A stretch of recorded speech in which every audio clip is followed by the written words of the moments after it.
82,3 millions, c'est le nombre de personnes déplacées de force dans le monde, selon le dernier rapport du Haut Commissariat pour les réfugiés, vous l'avez rappelé.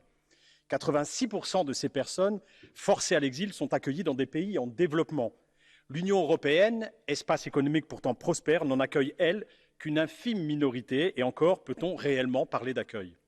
À l'heure où je vous parle, avec une terrible sensation de déjà-vu, de déjà trop vu, aucun pays européen ne s'est engagé à accueillir les 572 personnes secourues par les équipes de SOS Méditerranée lors de 6 sauvetages effectués en 4 jours.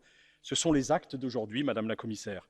À l'heure où je vous parle, l'Europe discute d'un pacte asile-migration où les États membres pourraient financer le retour de chercheurs de refuge plutôt que d'accueillir et d'être humains et solidaires. Tout cela est une bien étrange manière de célébrer les 70 ans de la Convention de Genève. Ce texte qui a consacré le statut de réfugié et les obligations qui en découlent pour les États.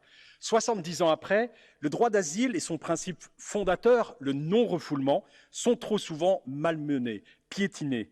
70 ans, mes chers collègues, c'est bien jeune pour être morte et enterrée par l'Union européenne et ses États membres.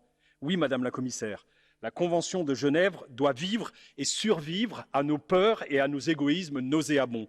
Cet anniversaire doit être l'occasion d'un sursaut d'humanité. L'Union européenne doit se redresser et enfin retrouver sa dignité. Elle doit renouer avec ses valeurs fondatrices. Quitter son pays pour survivre est une tragédie. N'ajoutons pas de drame au drame. Accueillons dignement ces chercheurs de refuge. C'est notre devoir. Humainement et légalement, la Convention de Genève nous y oblige.